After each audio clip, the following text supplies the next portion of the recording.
Hello, and welcome to the Saladcast on Saturday the 14th of July, 2012. Now, that was easy to remember because I've got it written in front of me on my computer screen. Joining me today, Zachary Burgess. Totally not joining you today. Okay, from afar then. And joining me also from afar, but in proximity to the Zachary Burgess, the Robert Kemp. The same afar. Precision. The exact same afar. Rob Kemp is here. Or there. But Rob and Zach are both there, and I am here. Yeah. Or vice versa. Another crazy, retarded recording scenario. So indeed. So Rob, do you want to explain the events of today? Possibly? Well, the explanation is that they're shitty. Yeah. Well, it's not really the explanation. I suppose that's the adjective. Yep, this is the result of poopiness. Yeah. I don't think it really is. There's there hasn't been mounds of shit involved at any point in this process, or at least I don't think so. This ran over something. Well, that's the thing. This is the thing, right? And earlier this morning, I totally crashed my car. So, yay to that. Not my fault, just slippery rain. And I suppose by insurance standards, that does make it my fault, but just slipped on a rainy patch of road while it was fucking chucking it as it has been. Yep. And slid onto the outside of a roundabout barrier. Woo! Oh no. So you got rescued? Somewhat? Yeah, I got rescued. Well, after I spent 4 hours away from home, I think. No, 6 hours away from home. That's it. That's better. So I had a 6 hour road trip to the car crash centre where I crashed my car. The centre of all car crashing. You turn up, you get a ticket. It's like, yeah, crash over there, mate. I mean, I've got to say, I don't recommend it. No, not a fun day. I'm not going to put a review on Yelp. It's or TripAdvisor. That'd be pretty funny. It's just like on the GPS, like where they have like traffic warnings, and so there's just a little tag that's attached to that specific roundabout that says, "Rob's crash here, don't go here." Don't ever come here. As far as roundabouts go, this one's now slightly more blue. A blue roundabout from your very blue car. I left about a 10-foot blue streak along a barrier. Really? The barrier looks pretty good. Both structurally and artistically. Like metallically awesome. Well, it's weird because there's a lot of lighter blue than my car actually is. I suppose that might be the undercoat. The metallic undercoat probably lightened it up. Possibly. So yeah, that kind of sucks. This meant I couldn't get to Cambridge, or we couldn't sort out some sort of den sportation. So, well, we could theoretically have got the Cambridge, but I could have stolen the Mini. No, I could have driven. You would have driven. I could have. Yeah. So, as a result of a lack of Zach's enthusiasm, we are doing a remote cast for the first time in quite a while. We used to do this all the time in the beginning. Yeah, I'm trying to remember when we last did this. Might be when you first moved to Cambridge, I think we did one. Yeah, probably. Did we? Yeah, maybe we did. I don't remember having all this trouble setting stuff up, though. Well, we can remember how we did it before, so we had to create something new this time. Yeah, a different solution. Yeah, we've got a new method. Yeah, we'll see how it sounds. Well, the problem with this method is it's a little bit I can't really monitor it. Yeah. No. So we're just relying on TeamSpeak to be... Yeah, that's the point. We have no idea if it's working, do we? 2 hours later. No. Okay, never mind. Basically, they'll just tune into the podcast and then there'll be the intro sequence and then they'll go, well, fuck. Thanks for listening. So anyway, this is the Saladcast, a podcast about video games. We should probably talk about them. So Maybe. What's in the news?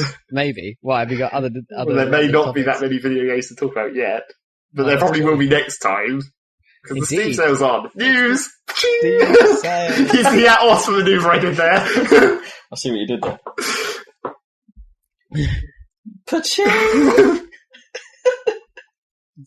Boosh! I just dropped a news bomb on you! That was the victory sound effect. Paching! So yeah, what are our feelings about the sale of Steam? We knew it would happen, right? Everyone was like... Well, everyone knew it would happen, but it was taking so long to start, and everyone was like, oh! But it's like a whole month later than what it was last year. Yeah. Well, ish. It was mid-June last year. But they can't move the Christmas sale, so there's just going to have to be closer to the Christmas one, I guess. I don't know. Yeah. Maybe they have to balance it on like how many games come out at the start of the year and how many come out at the end of the year. Do you think? You don't want to discount them too much in either end. Yeah, maybe. Well, what came out in the first half of this year? Like Mass Effect and Max Payne and It was Deus Ex last year, then? Yeah, it must have been, surely. Yeah, ages ago, wasn't it? It's ancient. Yeah. Time flies when you're crashing cars. Indeed. So yeah, the words of Gabe Newell, I am become death, the destroyer of wallets. Wallet genocide was another phrase I saw. Yeah, I've already spent money. How much have you guys spent already? None. I've spent like £5 on something that I've already forgotten. Oh, trying to, that's it. I'm a bit annoyed I missed that one because I wanted to join in the co-op thing, so I'm kind of hoping it comes back on the sale reruns or gets voted in or something. Then we have to wait for like an entire week and a bit before we can even start. I spent £20 today. Woo! Ooh, big spender.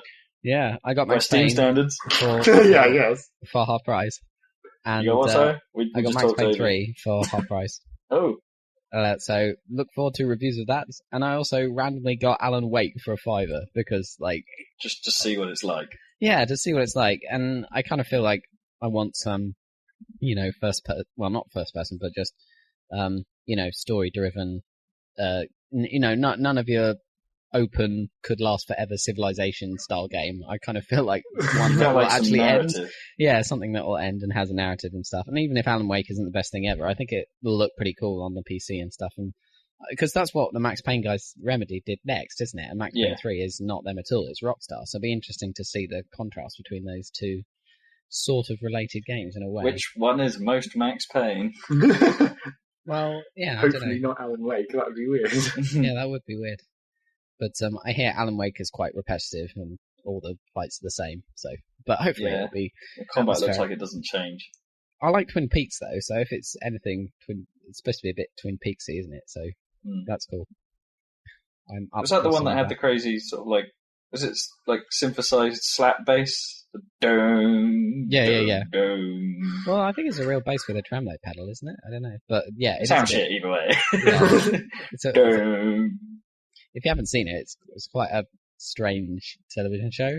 Yeah, worth a look. It's got like people talking in reverse and like in mysterious love red curtained checkerboard land. Indeed, and Agent Cooper, etc. So yes.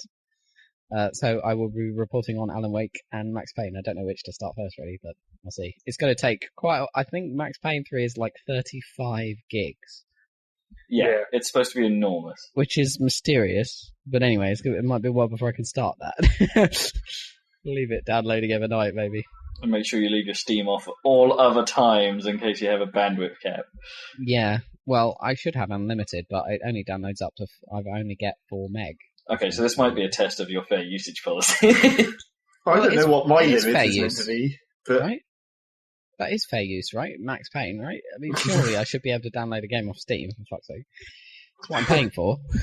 Yes, just you're paying for the speed, not for the total amount, really. And ISPs are dumb.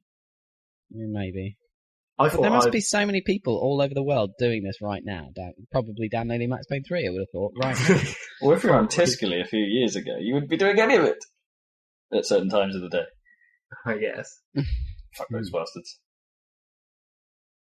I don't know what my bandwidth cap is in theory, but last time I heard it was 60 gigs, and I definitely went over 60 gigs last month, and I was like, is my internet about to become really shitty? But it didn't, so I'm probably good. By the way, Rob and Zach, we should probably set like a timer, because we're not going to know when the end of the podcast is. You just go whenever, man. Just go with the flow. It's like, we'll do a Ryan Stiles on it. That's going to just about do it. We don't have to cut this off, because there's no limit to the file length. We can do whatever the fuck we want. Just someone watch a clock and go, man, what time is it? Yeah, okay. And I'll probably be downloading a load of shit this month as well, because there's going to be one more Guild Wars 2 beta weekend, and apparently they've already patched That wasn't me! I wasn't fiddling with shit! That's unusual. It's usually now Rob has to pick up something off the floor which is going to make another load of noise. Is it embarrassing if I say it was an earring? Yeah. And not your earring either. Oh, that's less embarrassing. I don't know. If it was like, I'm playing with my collection of earrings. But yeah. Fabulous. There's going to be a Guild Wars 2 beta weekend, and they've already, apparently, like today, dropped a 1.4 gig patch. And there might be more than that before it actually gets to next weekend. Does it still count as a patch when it's that big? Well, I don't know how big the game is. I can't remember. But that was what pushed me over 60 gigs last time. Where it's like, oh shit, I need to download the whole of Guild Wars 2, effectively. Again. Is that your cap then, Zach? What? 60 gigs? Well, last time I heard it was. Right. Well, I haven't gone over it enough to get an email saying that we've gone over it since then.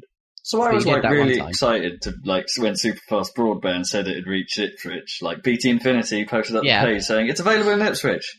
So I then like their checkers keep telling me well, it's not available and stuff like that. So I wanted to find a bit more detail. I came across this website. I can't remember the exact name of it, but it's like a fibre broadband map, and it shows you exactly which exchanges have been done and which haven't, and stuff like that. There's 4 exchanges in Ipswich. 3 of them have been done. My one hasn't. Motherfuckers!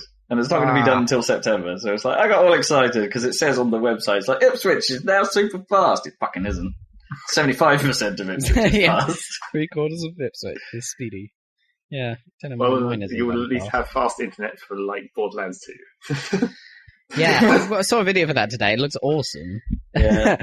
It was like in the jungle, the mighty jungle. Yes, playing it was. Do you see that? Terrible. So cool. Wait, so is this more music that's not going to be in the game? Probably. I don't think... it's like dubstep, you can see that might work with Borderlands 2. I'm not sure if they're going to reuse this in the game. Well, they had the little robot going, a whimba away, a whimba away. Yes, but they had the little robot doing dubstep before, so... Yeah, that's true. Doing a stupid dance. Although, that, you know... He's done stupid dances before, so that's kind of logical. Oh, yeah. So, have you heard about this Epic game, the PC exclusive thing? I don't know anything about it. I thought I might ask you. Unreal Engine 4 powered thing? I can't remember what it's called. I heard of it, but I can't remember any details. Okay, fair enough. Well, I sort of saw that it was happening and then promptly forgot. Fortnite. So, something is happening. Fortnite, it's called. Because it's Comic-Con at the moment, I think. So there's a bunch of computer game stuff for some reason being talked about there, which is mysterious. I guess there are geeks there. I don't know.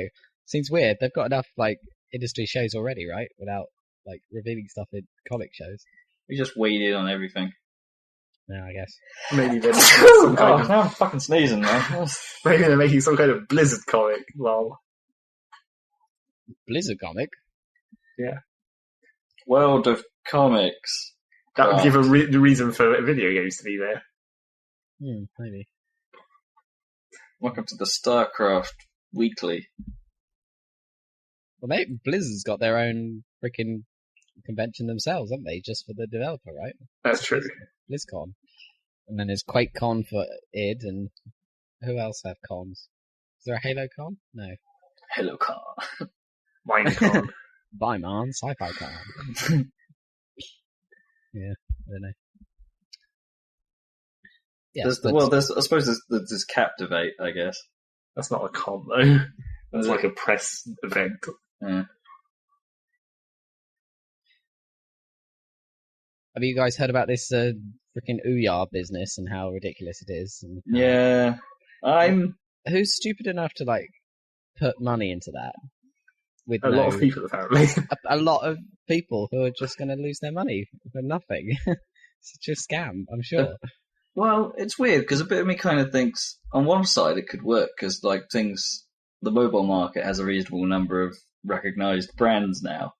Yeah. But at the same time, I'm a bit confused about how you control that thing. Yeah, I mean, none of those Android games that are a big success on Android phones are going to be any good on a TV, are they? But it'd be like going back to like Atari Resolution as well, or maybe not that far, but you know, it's going to look kind of funny.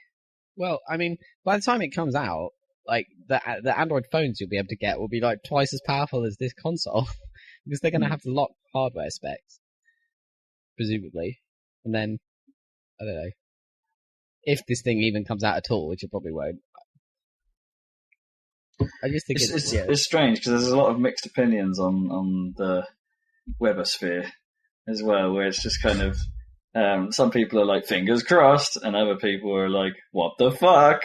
Yeah, that's not really a different opinion. That's the same opinion. Is it? What, fingers crossed that it fails? Fingers crossed to me sounds like I want to see this. No, it's like fingers crossed it will come out, and then what the fuck? This is never coming out. That's basically the same thing. It's all very well being like. It's all very well being optimistic, but you don't just give money to people who, like, have no... I don't know. It's the whole point of Kickstarter. I know, but that's the trouble. Like Kickstarter's doing really well, and there've been some really cool stuff on there that will actually come out. Like, the Double Fine Adventure will definitely come out and be awesome. But this thing is going to sting people, because people are going to put money in, and they already have, and then nothing's going to happen, and everyone's going to stop doing Kickstarter stuff, which is terrible. Perhaps our first clue should have been the name.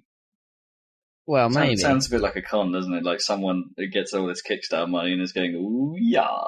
Ooh, yeah. Some German test. Ooh, yeah. It's kind of a bit like that Phantom console that, do you remember that years ago? Except that one was like a scam against big-time investor dudes. Like, you know, they actually got startup funding, I think, or whatever, or venture capital, and then they just, you know, embezzled it or whatever. But this is taking money from, like, normal people. So it's a bit different. So it's like a regular con. Yeah. It's like a regular con rather than a big corporate con. Rather than hustle. Indeed. And the number of times that woman said television in that freaking pitch on Kickstarter for the Ouya thing. Did you see that? No, can't say I watched it. Oh, okay. Well, that's all there is to go on, really. There's video. But she just says television about 10 times in the space of about 3 minutes. You can play this on your television. On your television, you will see televisual entertainment. Well, she never says TV. How about television? She just says television. I love the television. It's really weird. I love my picture box. Yeah, be a bit more creative with your terms. I love the little people that live in the corner of my room in a strange box made of plastic. Indeed. Except they're no longer box shapes. They're like my wedge of plastic. Wedge things, yeah. Indeed. My projectotron. Projectotron. It doesn't really project. My theatre portal. It's not really a portal to a theatre either. It kind of is. Only on very specific channels. My eye transporter. Transport your eyes to somewhere else. My light transfarer. Yeah. Oh, transferring. I was thinking about that today, actually. Just before I crashed. Maybe that was the cause. Oh shit, transferring! But I've actually come around to the idea that that's actually kind of a good name. It just sounds funny. Having it sound funny does not make it a good name. Well, I don't know. There's the Wii, which is definitely not a good name, but sounds kind of funny. That's true. Because it's not really clever in any way. What are you trying to prove here? Well, no. I kind of lost track of what the point of this was. I was just saying that, you know, the Wii is a bad name and is funny. It's possible to have a good name that's funny. Yeah, but you just gave an example that was bad and funny, rather than another one that was good and funny. You weren't corroborating your own evidence, you were providing a random alternate hypothesis. Alright. In actual fact, I am struggling to think of a good, funny name. Ooh, yeah. Well, there we go. No, that's bad. That's a crap name. Yeah. German celebrations. Ooh, yeah. Our new Android-powered console, the German Celebration. It's got. You can play Minecraft on it, except you probably won't be able to. Yeah, apparently. As you can see on my television, it's German Celebration. Well, that's maybe news, although not really relevant to you guys. More relevant to Killers if he was here. Gibbers, shout out.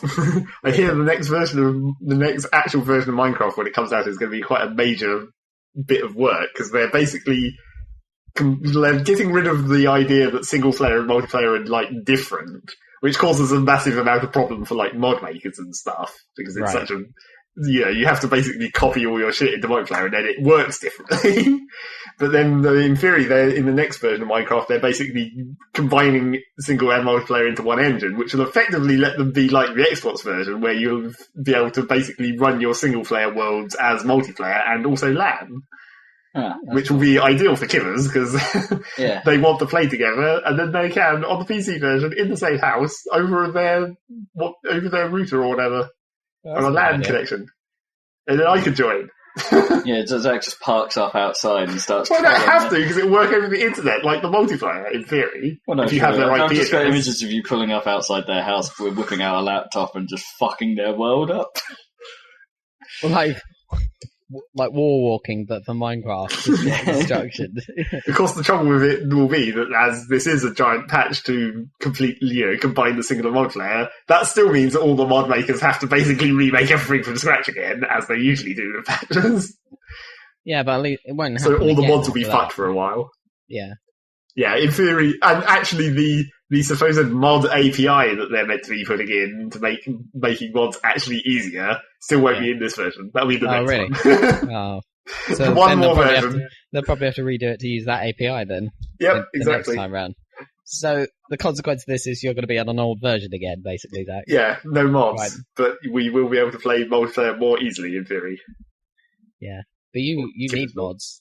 I mean, you don't never play without mods now, do you? Well, I don't know. It's a cycle where it's like once you get bored of one thing, you go on to different things. Like I had Buildcraft, and then I got bored of that, and then I was like, let's try Just Equivalent Exchange by itself, and did that. Maybe I'm due to go back to vanilla Minecraft for a time. But did you combine them? Well, only in like little bits of it. It was like Buildcraft used little bits of Equivalent Exchange. Oh right, okay. Whereas where I tried to do Equivalent Exchange by itself, I was still using little bits of Buildcraft, but it was like primary Equivalent Exchange to get all the. And then you had the forest stuff, right? Didn't you? The bee.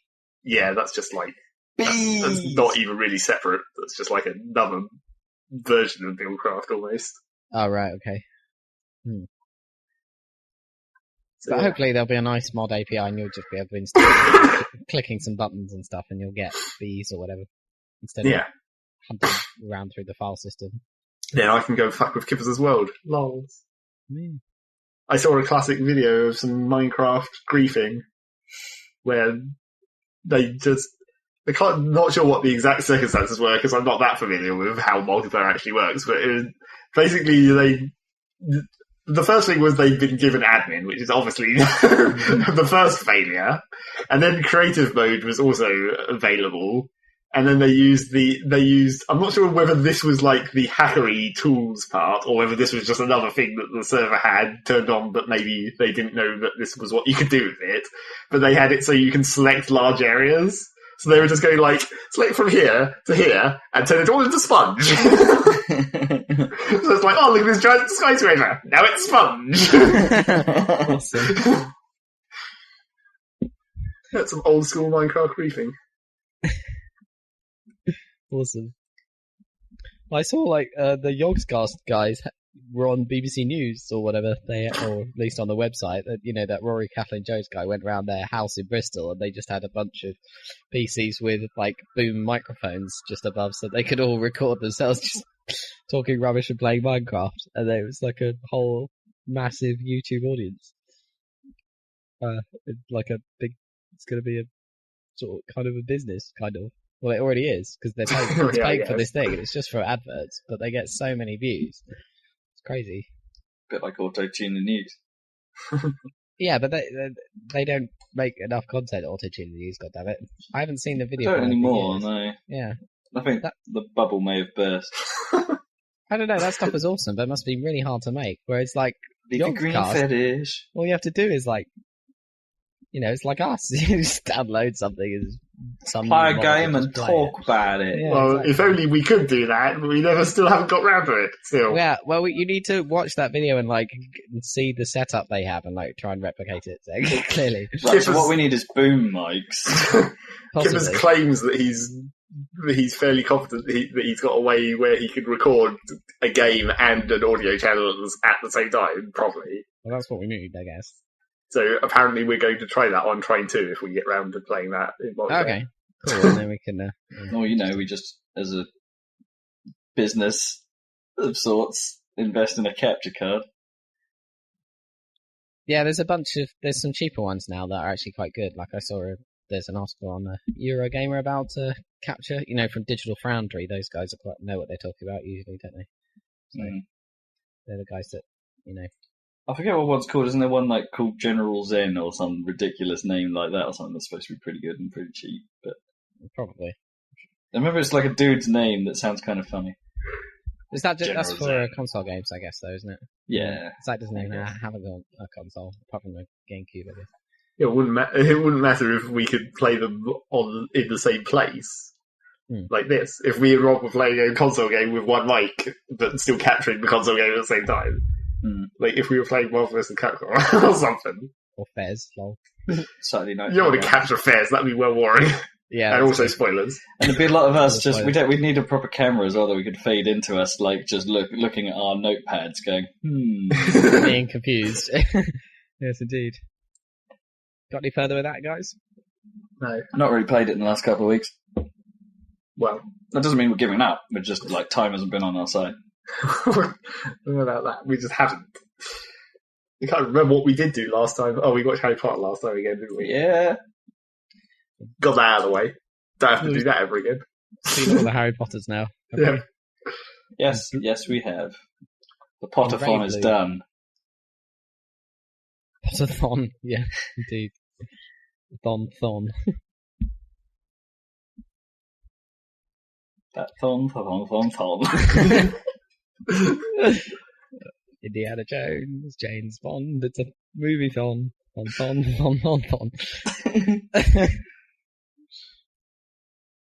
Ah, Cisco. The network of specialists. I learned what a gusset actually was the other day. What was a gusset? Apparently it's that bit of fabric at the very bottom of the underwear that's the bit that touches your crackers. How did you not know that? I just never knew that. It's like it's like people just said gusset and it's like, what's that? What's so bad about that? It's like, oh right, that's the knob fabric. Okay. What the hell? Knob fabric. Why didn't they just say that? So much clearer. Flange patch. Oh, what the hell? Any other gaming news? Nights into Dreams HD. Woo. What's going on with Nights? They make it into like a big franchise. Well, kind of a medium franchise. Oh, sort of, yeah. Well, we never really. I've never played Nights, but it's like such a big deal, and people say how good it is. Maybe through rose-tinted specs a little bit, but a bit of me kind of does want to give it a go, and I've just never really had the means to, unless I buy the Wii version, which wasn't very well received. And there was a PS2 remake at one point, so I could pick that up. But it's like, well, now they're making it in HD. Fuck it, I'll wait for that one. And then never buy it because it'll be 1,600 points. Yeah, because Sega is shit on sales. So that won't be on Steam, I guess. Although You never know, it might be. Yeah, they put Sonic Generations on Steam, which is a bit weird. It's a great idea. Yeah, no, I'm not saying it's not a great idea. It's a better version of the game. Yeah, true. Or maybe we'll get a better version of Nights. I'm still kind of hoping Sonic 4 turns up. But then again, it's probably too late now, because we were kind of hoping it would turn up in the sale, but it hasn't. No. Why is it too late? Well, I don't know. It's only been the first 2 days of the sale. They might not have, because it hasn't been released on PC, has it? Yeah. Oh, it has. Oh, I didn't realise it had actually come out on PC yet. I'll tell you what I heard is coming to PC. Tony Hawk's Pro Skater HD. Yeah. Awesome. Wait, isn't that kind of pointless though? Because couldn't you just run Tony Hawk's Pro Skater 2 in HD on a PC. I don't think it's HD is in better resolution. I think it means HD is in like better graphics and like textures. Are they actually going that far with it? I didn't realise they were doing like a texture overhaul and things. But well, it must be a new engine. I don't think it's a complete redo. It's not, because they're putting. I mean, it's like some of the old stages and stuff, but all converted to a new engine. But they've put in the revert into all the like Tony Hawk's 2 stuff, I think. Yeah. So although you don't score points off it, apparently. But it continues your combo, right? Well, I'm not sure it does. Well, I thought that was the whole point of reverts. But the old levels aren't designed for it. That's the whole idea. Are you sure you're not getting confused with manuals? No. It's that manual is the transfer when you're going along the ground, but when you come off a pipe or a quarter pipe or whatever trick, in order to continue the combo, you have to revert, because otherwise in the previous games combo would always end after you'd done. So you could do rail, manual, and then a pipe trick, but then it would have to end because there was no way to continue. But then they kind of fixed it. Reverts are what they describe like coming out of the bowl, don't they? Yeah, but you had to do a little trick on coming out of the bowl that was the revert, and that went spine into transfers are the other one that I think is the thing that they put in that doesn't score. Because spine transfers are dumb. Yeah, they're kind of dumb, but kind of hilarious. So yeah, I'm kind of looking forward to that for some nostalgic reason. You can just play Tony Hawk's Pro Skater 2, as I proved. Still fucking works. I gave it back to you now. Yeah, that's true. You didn't give it back to me after you had it for all that time. Yeah. God damn it. I could use my Xbox controller because since I could plug that into the PC, I could just play some Tony Hawk. Man, I should do that. I was thinking about breaking out Call of Duty 2 the other day, wondering how that looks these days. It's a good game. Yeah, I thought so. Yeah, I might. I got like halfway through that in veteran mode, I seem to remember. On the Xbox. The Xbox? Yeah. I think I know. It was one of the early most impressive games on the 360 because it had their 60 frame per second mantra and looked pretty damn sharpish. It's because it was basically a PC game, port, effectively. It was too early for them to have actually made a game, for the console. I guess it was just like, oh look, there's this new console, quick. And PGR3 and Geometry Wars were the selling points. Yeah, exactly. And Perfect Dark Zero, lol. Not a selling point. Not a selling point. That was just there. And it's friggin' hilarious in its own way. Oh man, what are Rare even doing now? What the hell happened? They're well done. Yeah, they're done. But they're still around, right? Well, they're not. Connect Sports 2 was the last thing they did. Oh god, they're one of those. It's not the same studios. company anymore. I don't think anyone from original Rare is still at Rare. Still there. It's like the brand only now. Yeah, I guess. That doesn't make any sense anyway, because it's not a brand that was known for very much anyway, really. You mean GoldenEye, Perfect Dark, Banjo-Kazooie, Donkey Kong, things. Viva Pinata. Yeah, that one. And then they made Connect Sports, so that made sense. Grabbed by the ghoulies. They should have made Viva Pinata have Connect support. So when you want to hit things with your shovel, you have to hit shit with an invisible shovel. Connect Viva Pinata could work, actually. Yeah, they'd probably do that eventually when they run out of other excuses. I'm not quite sure what else they... Viva Pinata, it got a PC release, didn't it, the original? Did it? Yeah. No? Did it? I think Viva Pinata got a PC... The first one got a PC release. It had like mouse control. I doubt it. But it's like, if it had mouse control, then that game would be so much better. Because it's a great game. You just can't do shit fast enough. No, that's the problem. The controller is kind of restrictive. That means it's Googling time. It is Googling time. Yeah. I'm pretty sure this happened. I wouldn't... it's on PC, apparently. Yeah! But is it on Windows? No. I guess. Ported by the Climax Group. But it's not on Steam. Same. That is a really ugly looking giant pinata. Is that just something with something wrapped around it? It looks like a fuel container. just like from an oil truck. Just there's a picture of an enormous pinata that was supposedly like the world's largest pinata publicity stunt that they did for the release of the game. Does it only count if you can break it? Yeah, it probably does actually. Yeah, Otherwise, it's just a giant multicolored horse. Windows version, E3 2007. Yeah, supports the Xbox 360 controller and games for Windows Live. Don't want it to support the Xbox 360 controller. You just want a mouse. Yeah. I'm sure it works fine with a mouse. Although I bet it has terrible mouse acceleration for some reason. Probably. Yeah, I don't trust the Climax group to get that right somehow. But you never know. Sequel was unfortunately not made on PC.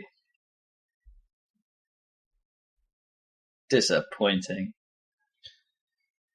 Because it's technically the better game, but it's like Viva Pinata Plus. So it's the first game, just a tiny bit more. And that's when Rare had that old logo. Check it out. The R was still there. Yeah, they kind of ruined it, didn't they? With the weird pink thing. Yeah, with the weird pink thing. Any more news? I can't think of any more news. There was a Sonic sale at one point, and they still didn't put on the Xbox? Yeah, Sonic 4 Episode 2 down in price. They put everything else down to pretty good prices, apart from Sonic 4 Episode 2, which they didn't touch. Naturally. God damn it. It only just come out. It's been a while now. It's only like a month. That hasn't stopped. Oh yeah, and Hydrophobia went down to 200 points for a bit. It's like, that game's not been out for that long. It's like, but that game seems to have had more sales than any other thing on Xbox Live Arcade. I'm not actually sure when that game came out, but I think it was quite a long time. Well, it's a reasonable amount of time now. But 200 points, man, for something that started off at like 1,200, I think. Yeah, if you're on the PlayStation, you can get shit for free. Relative. PS1, yeah, I suppose you sort of. Free with a subscription. PS Plus actually sounds like pretty good value for money now. Now it's just, I don't play my PlayStation. No. Really, ever. Interesting. I might have to buy a new car.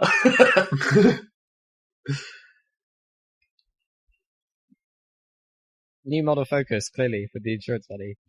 More Focuses. Foci. Yeah. We've had 2 so far, right? Yes, I have. And you wanted the new one with all its iPod support and all that crap. Yeah. Bluetooth built in, bitches. Indeed. So. Oh my god. You know, I talked about that podcast app like a couple of weeks ago. What, the official one? Yeah. Yeah. It's fucking rubbish. Maybe I'll just... Because I don't have a problem with the iPod one, but except that you have to go to iTunes in order to download stuff. But... Yeah, I mean, that is the only benefit of that, to be honest, is that, you know, it auto-downloads and you can get to it. It's just so unbelievably slow and twitchy, and I have a weird volume bug with it at the moment, where it wants to play, like, really quiet until I press the rewind button, where it goes back 10 seconds and gets louder in the process. Okay, that's clearly busted. Yeah, it's all kinds of messed up. It's just how long it takes to go from the choose podcast page to the podcast listing. It just takes ages. Yeah, come on, Apple. Sort yourselves out. Runs like a dog as well, and all glitchy and slow, and then the phone seems to struggle doing everything sometimes after you've run it. It's just... Maybe there's a memory leak in it. Yeah, sounds like it. Pile of poo. I guess it's all native, isn't it? The stuff that runs on iOS. Is it? Yeah. It's not like managed. Oh, other news that I just remembered. Sony bought Gaikai. I can't remember who they are. They're an on-live competitor. Oh, right, yeah. Oh, right, so they're going to do nothing with it, probably. Well, yeah, probably. But there's rumours if that's what the next PlayStation's like emulation thing may be built on. Oh, so it's like you can play any game from our back catalogue as long as you do it over Gaikai. Over Gaikai. Oh, well, fair enough. That could work. Well, yeah. I think services like that may have a use for like game preservation stuff. Yeah, just to keep stuff going. Yeah. They'll just be like running like community developed emulators at the other end in some server farm, and you'll never know it. No, it would just be a giant warehouse full of PS2s. Yeah, maybe. You might buy all the old ones off eBay for like mega cheap. We made far too many of these. Yeah, that'd be hilarious. I saw something about, although I didn't read the whole thing, about the leaked Xbox specs or something, and it was talking about how it was looking like a modular kind of, like an upgradable console or something. It sounds like a bad idea. This has never worked in the past. No, but I mean, if anyone's going to make it work, I guess. Because Ninty went crazy with that shit on the N64. Oh yeah, I forgot. Well, all they did was the memory, right? In this country, but they had the 64DD in Japan. Oh, that's really an upgrade. That was like a new release. Well, it was something that plugged in underneath the N64, like the Sega CD did, and added and enabled the use of super large I was about to say contracts, super large cartridges that could have like more save functionality and stuff like that. It was a weird old thing. DD? It's a bit like the 32X, I guess, for the N64, but without any power increase. Wasn't Animal Crossing on the 64DD originally? Something like that. I think there was a couple of special Zelda releases originally on the DD as well, like the Master Quest edition, I think, of Ocarina of Time or something. Oh, that thing. I think that was released on DD for some reason. Yeah, I never did bother with Master Quest. I played the very start of it, but then I was like, I can't be bothered to deal with this. Can't be bothered to deal with this shit again. If I want to play Ocarina of Time, I'll just play regular rather than hard mode. Yeah, I think that's sensible. Indeed. I can't think of any news. Any other news? Shall we move on? Yeah. The section called What You Been Playing? What you playing? What you playing? Is it really called that? Have we just been always calling it that?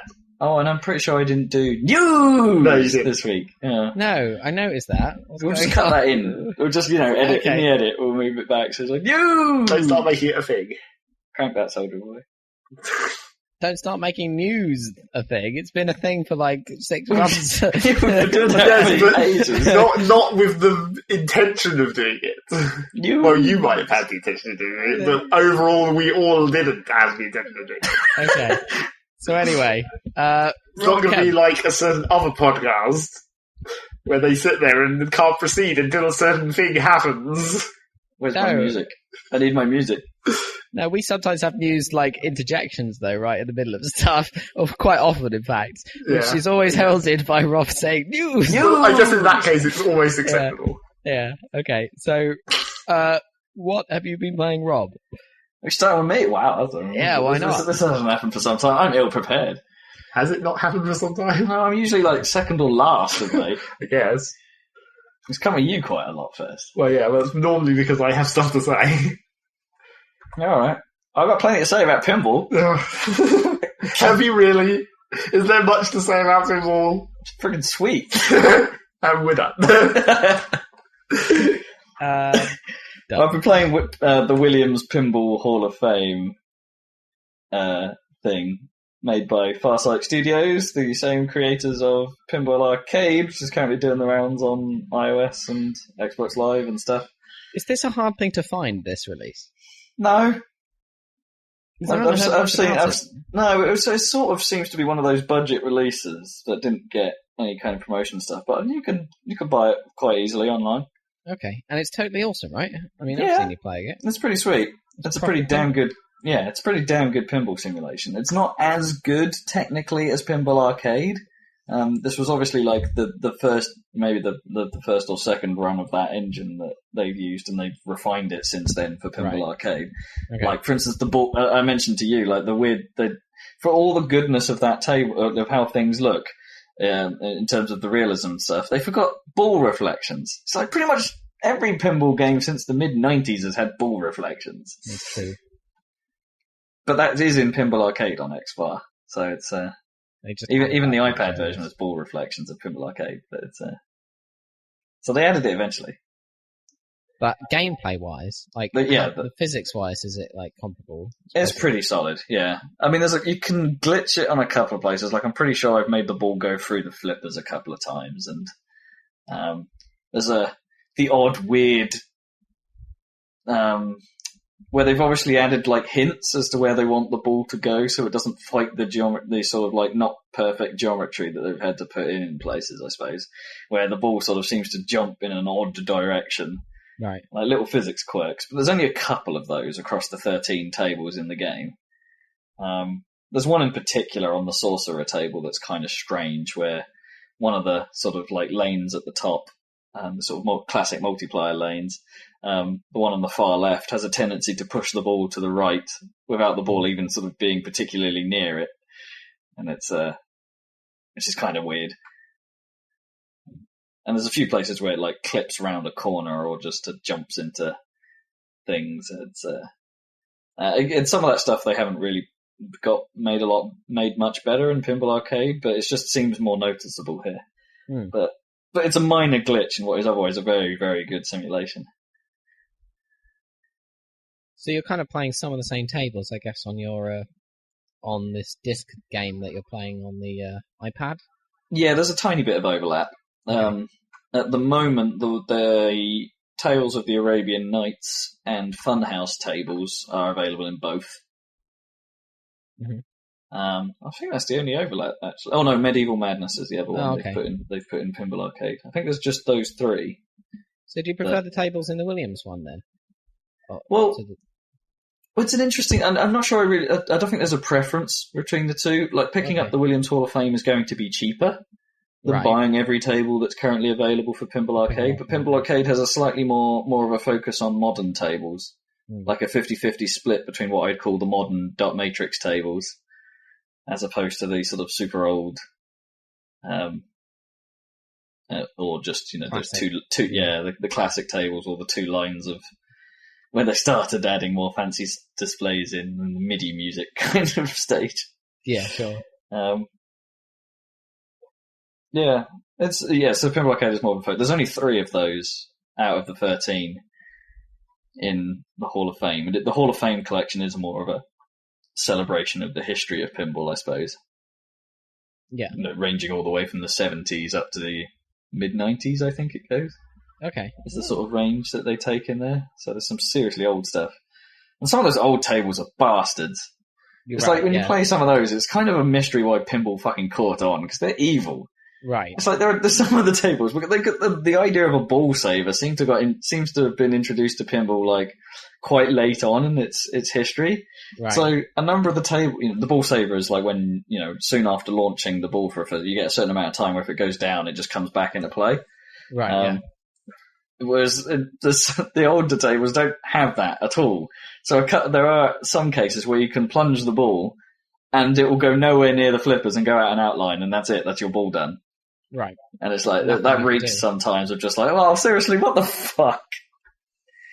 Like, you could be on a pretty good game, it's the last ball, and it's like, right, I only need to do a bit here to beat my best, and it just goes out an outlane immediately, and you're like, well, fuck. It's kind of the equivalent, the ball saver is kind of the equivalent of the kind of flashing after you respawn. Yeah, kind of. In spawn protection. Yeah, spawn protection, I guess. Yeah, so there's a bit of that, and it's like then some of the sound effects on the older tables are so fucking irritating. It's like quite a lot of them seem to have this like really super short loop. Was it because the one you saw me playing quite a lot was Sorcerer, which just goes that's its loop for the entire thing. And a mysterious voiceover that we can't quite work out what he says, but when you lose the ball sometimes he just goes, oh, nappa.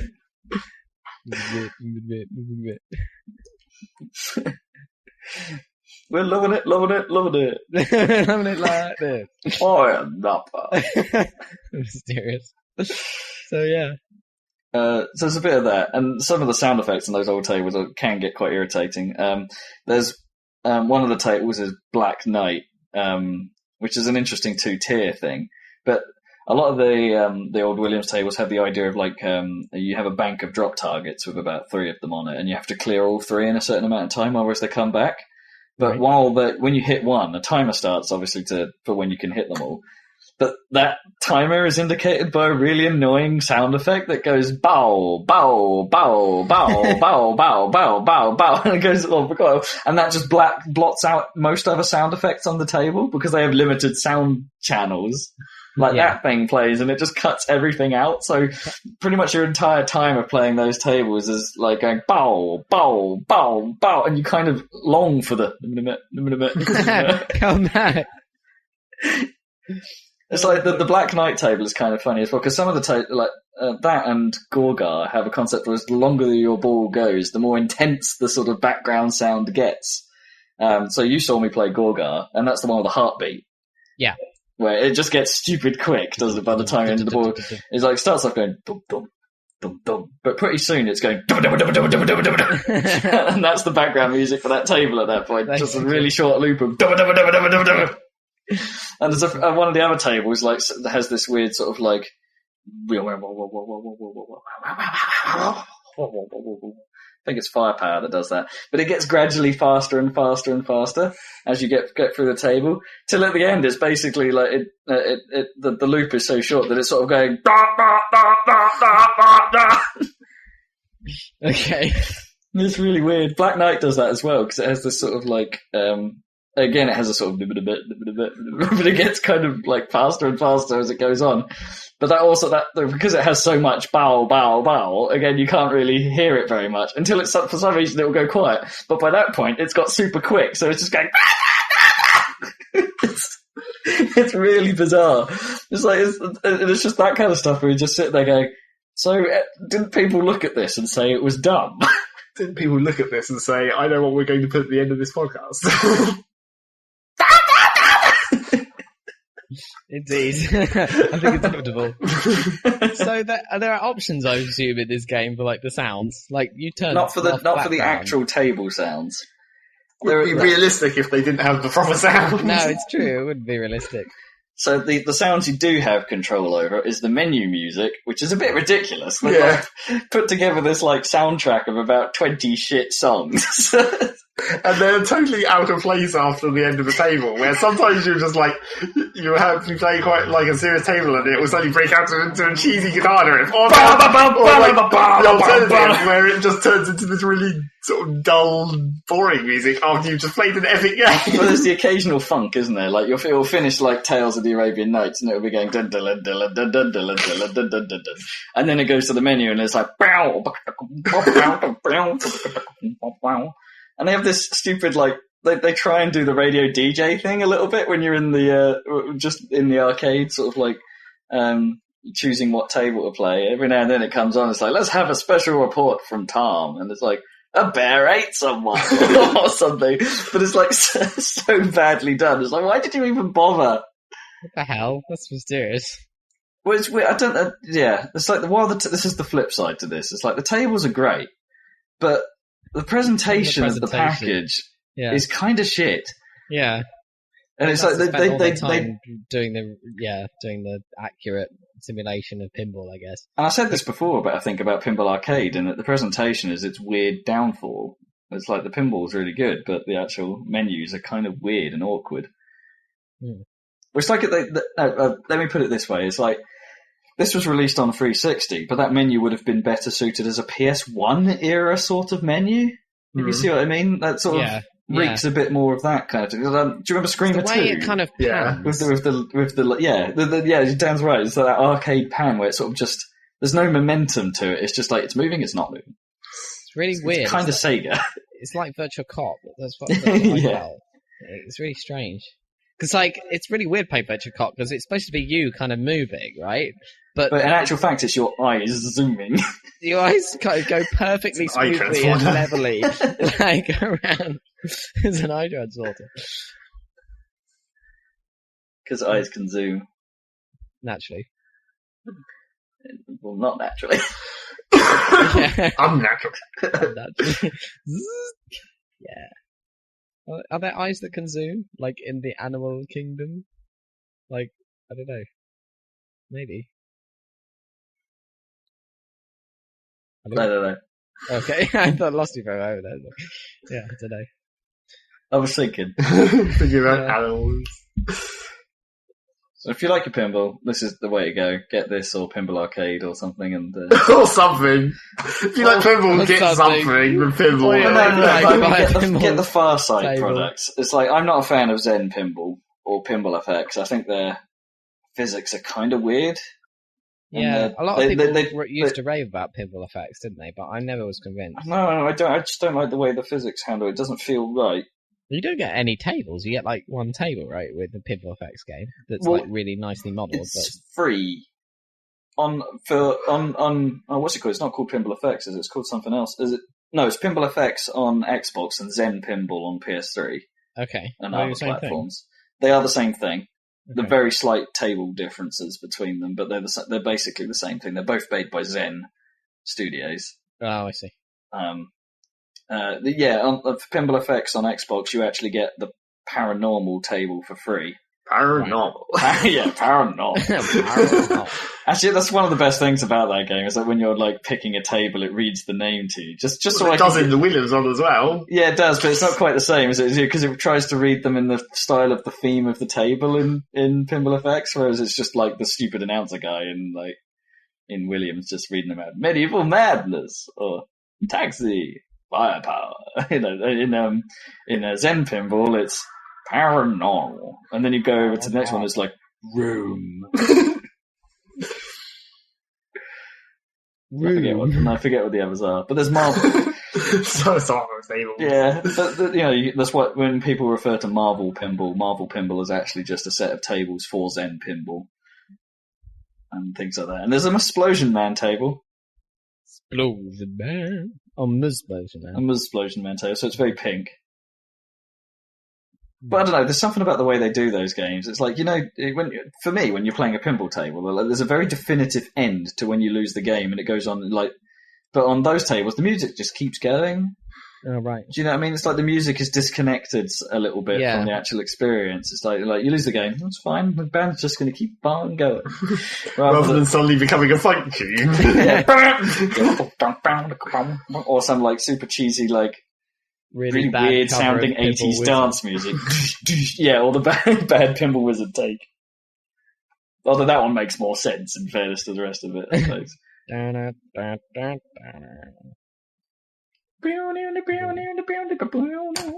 So that's pinball. That's Williams Hall of Fame thingamabogle. Thingamabogle. Yeah, that's a good table. Well, it has a weird thingamabogle. Well, it has kind of a strange unlock system as well. It has a strange unlock noise. Yeah, I suppose. That is one of the sort of weirdest sounds. It's because it's just a sound that doesn't work, does it? It's like it's severely cut off, clipping all over the place, and it's so much louder than anything else in the product. So it's the sound it makes when it gives you a credit, basically. Right. It just sort of goes King! It just scares the shit out of you. But the unlock system's kind of strange because you don't get all 13 tables off the bat. You get, you kind of do, but you start with a certain number of credits. And you can choose either to play the tables that have been unlocked for free play, or you can spend your credits on playing the others. So naturally, that kind of means you have to start with the tables that are free to play, which I think are Pinbot and Gorgar at the start of the game. And then when you meet the goals on that table, you get the ability to free play another table. Or if you manage to earn enough credits free play, then you can eventually, when you gain 100 of them, you can buy out another table for free play. And I suppose the basic progression is to try and unlock every table for free play. Which is kind of interesting. I mean, it's neat that they tried to do something like that. It turns out that, after a while, it actually becomes quite easy because I think I've now unlocked them all. Fully on free play, and it's just after a while you get into a bit of a rhythm, and it's like you just match all the basic goals, and then you move on to the next one, get all the basic goals, and the next one move on, and And so, don't get me wrong, some of those basic goals aren't particularly easy, but they seem to get easier. I suppose it's because I've been playing so much of the damn thing. It's just, I've got pinball in my fingers now. So yeah, it's pretty good. I kind of wish they didn't put the pinballs in that weird room setting, though. Yeah. The tables have that strange, shitty 80s room with the speakers on the wall behind it and the terrible, terrible texture of a floor that looks like it's got like planets and shit on it, like a bowling alley from the 80s. Classic. I know, it's bowling alley from like 2 years ago. Just go over the road. In fairness, they haven't really changed. But it's like, I kind of wish I could turn it off or turn it to something slightly different. How about a big minimalist sort of Portal-style white room? You're not meant to be looking at that. I know, but it's just... It's there, always. Yeah, and it's shit enough when you put it next to the table to be kind of weird. If I could just black it out, I think I'd be happy with that. Yeah, you should have the option. Surely. Put all those pinball tables in space. You can unlock the ability to change the ball so it has a happy face on it. And yet, still no reflections. Yeah. Happy face balls, that's how they replaced it. Oh, we were too busy developing our happy face tech to like put in totes balls. Totes of maze balls. Pinball, it's totally balls. It's totally balls. Baller. That's my tagline. They've still had difficulties, I think. Like, I don't think the patch has been, or the DLC, however they're going to do it, has been released for Pinball Arcade on 360 yet. Right, yeah. So I'm not sure. So if you're going to get anything to do with Pinball Arcade, your best bet is the iPad version, seriously, because they seem to have got that update system sorted. Yeah, that's probably where they make their money. Yeah, whereas on the other platforms, they seem to be struggling a little bit. Like, they're coming out on PS3, but not quite as smoothly as they'd have hoped, whereas 360, they just haven't come out yet. Okay. So yeah. Playing anything non-pinball related? I've got to think about that. I'm still playing Mass Effect. Yeah? Dealing with the Quarians right now. Oh, yeah? Okay. I quite like that plot line. Have you done the whole virtual reality bit yet? No, I haven't. I know of it, but I haven't done it yet. Okay. I'm about to do what I think is the last mission on Rannoch, if that helps. Okay. Yeah. I can't remember. What else? It's kind of cool to see Tally and stuff and all that fun stuff. All the that is kind of neat. It's kind of militarized their entire fleet. It's kind of awesome. And the Quarian ships are kind of cool looking as well. Yeah, there's some good cinematic, just cutscenes in that. Pow, pow, boom, pow, boom, smash, boom. Yeah. In fact, generally in Mass Effect 3, there's some kind of cool kind of space combat, crazy short cutscenes, aren't there?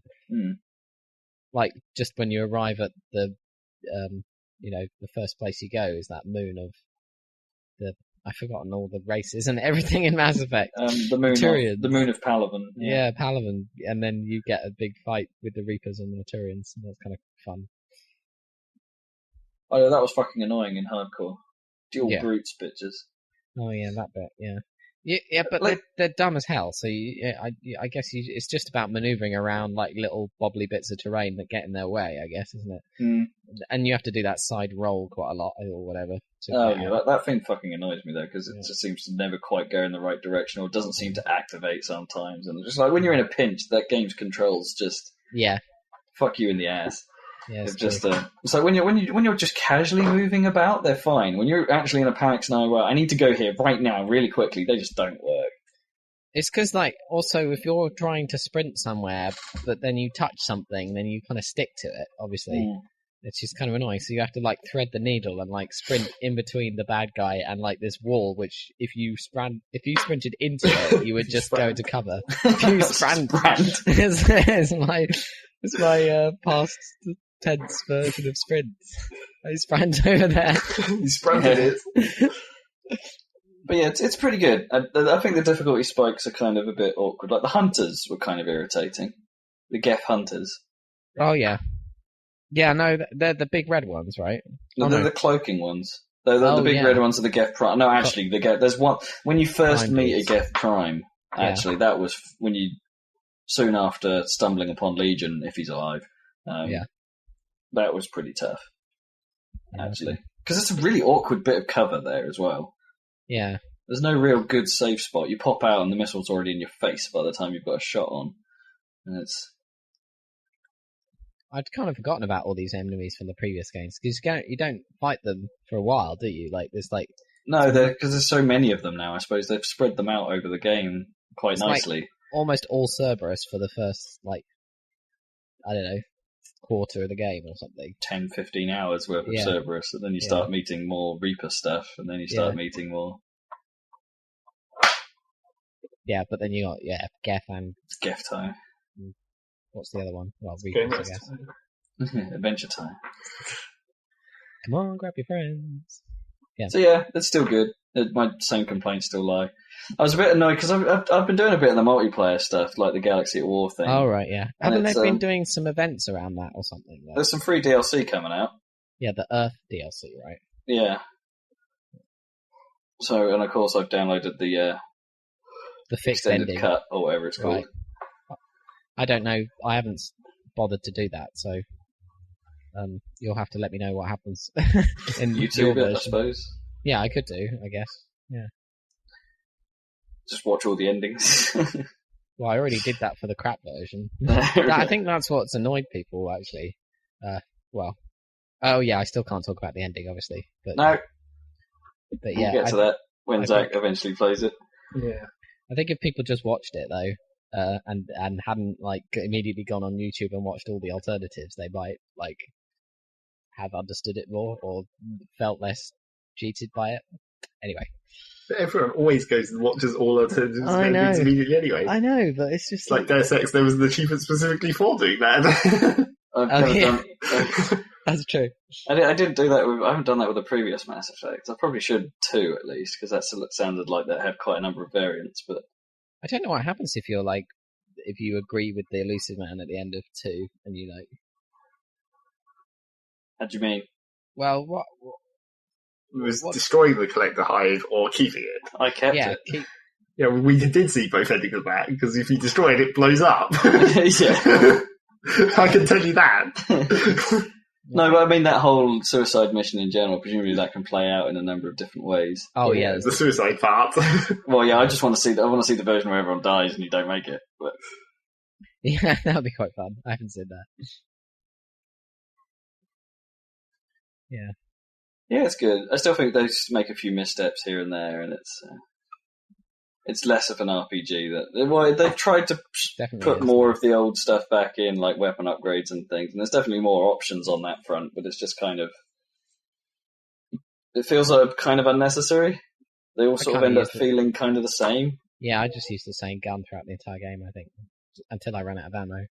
Yeah, I'm switching guns relatively often, which is annoying because that means I don't really upgrade them and spend uber money on them. But it's I recently switched from the Feaston to the Geth Pulse. Oh, right, yeah. Yeah, I use the Geth Pulse. That's pretty cool. No kickback. Yeah, I think I used that most of the game after I got it. But I always sort of forgot that I was carrying a sniper rifle at moments where it would have been quite useful, because they are quite cool. Yeah, as I say, I just found myself not switching to it. Yeah. So it's I just don't use it. I might as well use my assault rifle with the scope. Yeah, so you might as well. Biotic my way out of it. So even though I was playing a soldier, I still felt like leaving the sniper rifle and stuff behind, just because it gives you super fast bonus. Recharging powers and stuff. Yeah, that's pretty neat, that stuff. Well, the point I was going to make about the Galaxy at War is it's kind of annoying, because it's unless you do it all in one go, just constantly play it, when you come back, each time you come back to the game, your percentages have all dropped. Oh, right.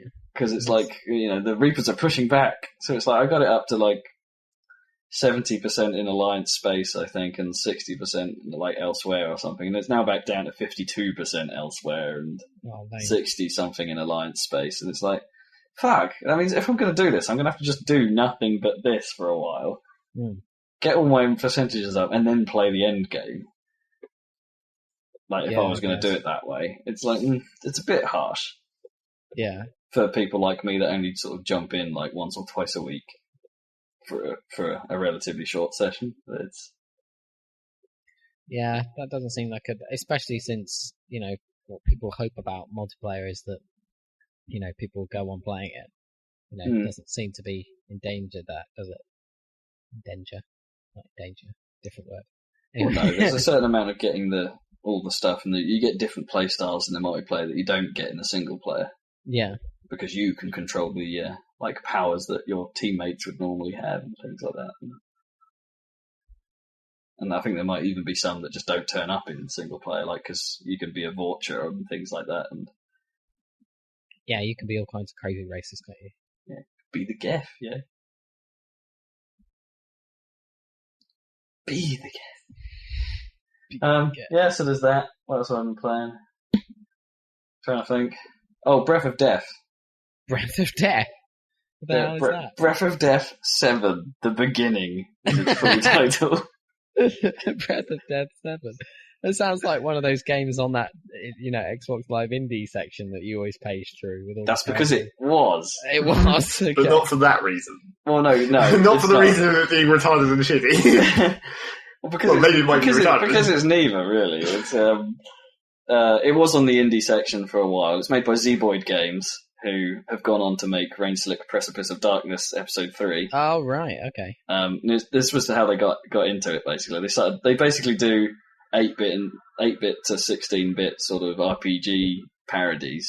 Right, yeah. Because Zach really liked Episode 3, right? Yeah, your general opinion was good. Yep. So you're naturally going to not play that for about 1 million years as well. You finish these other two ones. These other two. Well, they're short. They're only like 8 hours long or something. And I'm like 2 hours. I'm like 2 hours into this. You don't have enough time. It's my lunch break game. That's at true. The moment. It is at least small enough to run on a shitty computer. Yeah, and it is quite neat because they allow you to save everywhere, so it doesn't have the old save point problems. Yeah, and it's it's fast. It doesn't hang about with like needless animations and stuff like that. It's just bare bones RPG stuff, and it is kind of funny. They do the parody thing kind of well. Like the hero is a skeleton who can't talk. But one of his companions can read his mind, and that's how they kind of communicate. But that means she sort of takes advantage of him quite a lot, and sort of puts him in scenarios he doesn't want to be in and things. It's like, wait, we're going here because why? It's like, no, I don't want to go there. We're going. No, we're not going. That kind of shit. The game tells it better than I do. Apparently. But it's, even with text. Well, it's not actually that wordy. Okay. It's sort of just, it's bare bones sort of like layout of stuff. And one of the enemies is a giant robot that seems to be made out of aging PC parts. And awesome. It's like the setting's kind of cool because it's like a post-apocalyptic world, but where the undead just rule it, like various forms of undead things now. Like, so Dem's a skeleton. One of your cohorts is a ghost. You have a geek vampire, and other people are like zombies and stuff like that. There's no sort of real living things anymore, apart from the Master Crows. Of course, Master Crows. Yeah. So it plays out a lot like the early Final Fantasies, like with that sort of head-on perspective, rather than the sort of side sort of fighting. You look at your enemies, and that's all you really see, and everything else plays out in menus. And it's there aren't really any of the sort of cool combat mechanics that are in Episode 3. It's like with the sort of planning of the moves and the timeline stuff and things like that. It's all just your turn, enemy's turn, your turn, enemy's turn, with a bit of the agility thing thrown in, and it's a complete throwback, but somehow it's kind of cool to play something like that for a while, especially when it's actually a pretty good example of how things used to be. Yeah. So I'm playing through that. Cool. So you're going to get through that and the other one and then play Episode 3? Yes, I'm going to play that, and then Cthulhu Saves the World is the second one in the series, which is... as far as I can tell, from what I've seen of it, exactly the same game, just with slightly more 16-bitified as opposed to 8-bitified. Well, the same game as there's more graphics. Okay. There's more sprites and more graphics. Yeah. More. But it looks like it's the same game. Okay. Probably written more for the comedy, that one, I guess, than the actual Like it's like, right, we've got the engine, and now we'll parody this up some more. Like the story of that one is like Cthulhu, in order to destroy the world, he first has to save it, so he has the chance to destroy it later. I see. It's pretty dumb. Like an anti-hero story, I suppose, but it's kind of funny. Well, do you play as Cthulhu then? Yeah. Okay. He's the main guy. He's the How big is protagonist, he? man. He's Cthulhu. How big is he? He's Cthulhu. Cthulhu is like bigger He's than the a biggest. mountain, right? Well, no, he's just like, in this, I think he's portrayed as just like man-sized with a squid head. Oh, Yeah, right. Zoidbergy. Okay. Slightly different then. Sweet burglar. Yeah, Zoidbergy.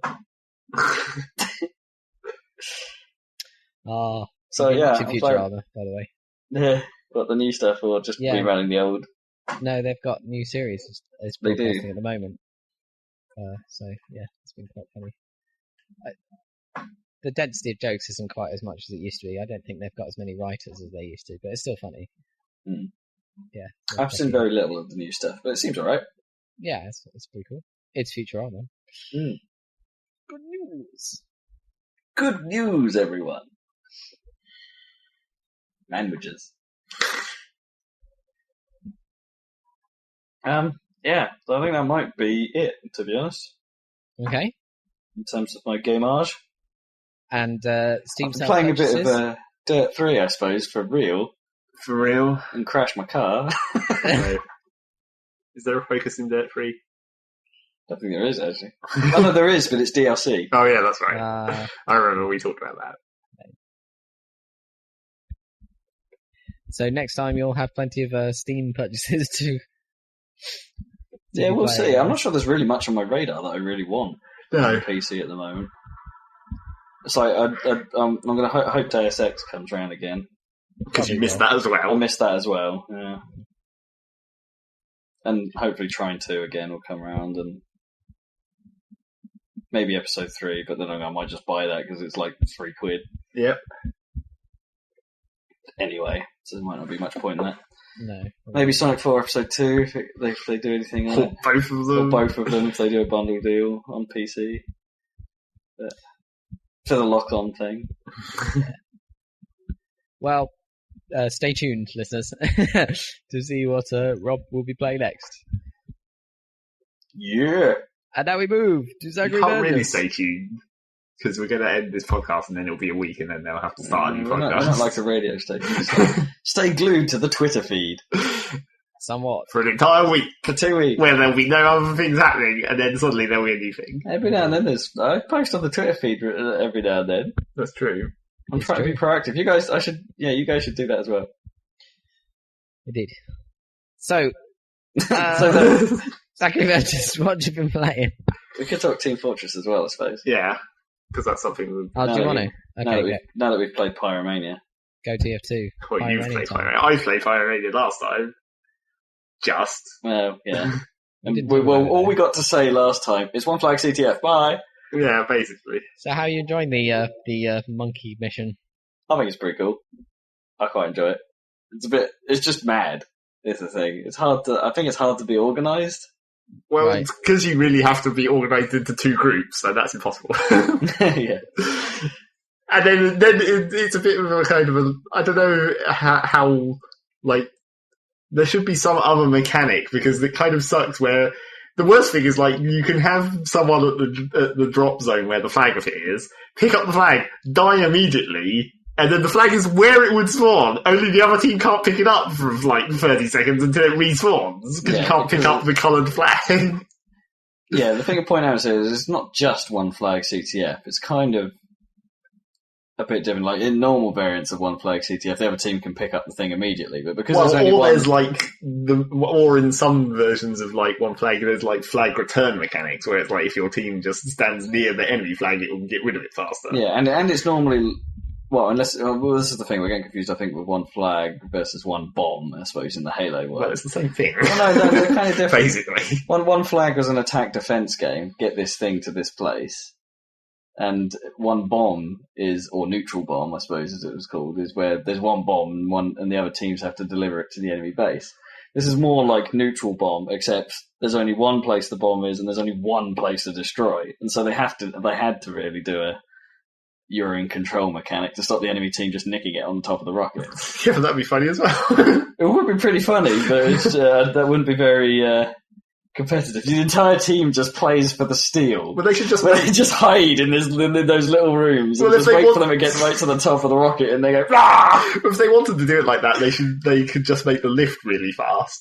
That would be the way you'd work that into that mode. So as soon as the bomb would drop, the lift would just go right down to the bottom again. Maybe. Because then at least you wouldn't have the whole hassle of getting it there. But then that's like they might as well just have made that a King of the Hill game without the bag at all. Maybe. Like a King of the Hill game where you have to hold it consistently. Just the lift. Screw the bag, just have the lift. It's all kind of dumb anyway. That could work though, actually, thinking about it. Just have just the lift mode. But then what would happen with it as soon as it contests, would the lift go down? Maybe. Or would it stay in place and you could do a steal? Do you remember that dumb payload map we played where on the last stage, if you weren't pushing the bomb, it fell off the back and you lost? Yeah, that was great. That was brilliant. There's this payload race variant where the hill doesn't end. So it's just like you can lose by losing your cart. It just trundles off the end, does it? Yeah. It's quite funny. You have to be on it for the last... What? Yeah, someone has to keep it there, basically. Yeah, you just have to make sure you're pushing it at all times and that someone doesn't... You just don't let it fall off the back. It's kind of funny. Is it really hard to win that? As attacking? That was the trouble. It's like we didn't win because their cart just fell off. Yeah. Right. We won by default. Yeah. Oh, I see. Oh, well. I think we probably would have won anyway, though. We were most of the way there. But anyway. So, have you tried any other new items or anything from the Pyromania update or other items? I got a couple of them in drops, but not the one that I wanted, really, the scout thing, or maybe the new sniper rifle. Haven't got them. I got the shitty scout pistol, don't really care about that. And what does that do? It's like more slower firing rate, isn't it? Yeah, more damage, slower firing, and you don't take full damage. Oh. It doesn't affect you because you don't jump.